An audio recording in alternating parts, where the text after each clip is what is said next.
Press club के ये सालाना इलेक्शन जो है 2022 इस साल में मुनक्किद हो रहे हैं और ये बड़ी बाकायदगी से और बड़ी पाबंदी से हर साल पिछले 50-60 साल से ये जो है यहाँ पे हो रहे हैं।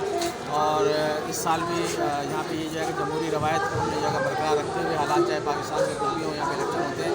इस दफ़ा जो है कि बड़ी तब्दीली ये है, मैं जो हमारे जो मेंबर्स हैं कराची प्रेस क्लब के और जो वोटर्स हैं, लवर्स हैं, सपोर्टर्स हैं, उनको मैं ये खुशखबरी दे दूँ कि इस दफ़ा जो है कि बहुत बड़ी तब्दीली ये है कि यूनाइटेड जर्नलिस्ट पैनल सामने आया है। बहुत ही मजबूत पैनल है, उम्मीदवार भी इसके मजबूत हैं, जो कि जर्नलिस्ट पैनल और यूनाइटेड पैनल के इत्तेहाद से बना है ये, और इसके उम्मीदवार भी बहुत ही मजबूत है। खुर्शीद अब्बासी इसके ऊपर जाएगा सदर के उम्मीदवार हैं, मैं खुद मोहम्मद आरिफ खान इसके ऊपर जाएगा सेक्रेटरी का उम्मीदवार हूँ।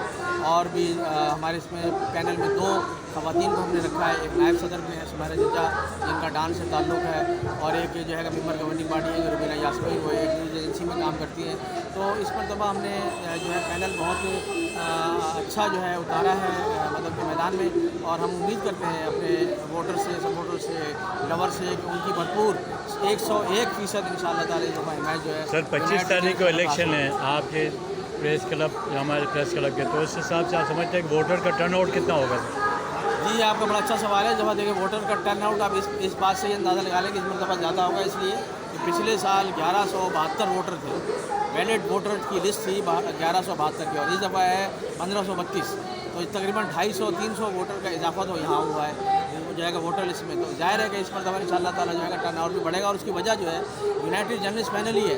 हम पिछले 2 महीने से जो है यहाँ पे एक्टिविटी कर रहे हैं जर्नलिस्ट पैनल के नाम से भी, यूनाइटेड जर्नलिस्ट पैनल के नाम से भी। ये उसी की वजह है कि इस मरतबा वोटर लिस्ट में तकरीबन 250-300 लोगों का इजाफा हुआ है, और इंशाअल्लाह ताला जो है टर्नआउट में भी आप इजाफा देखेंगे।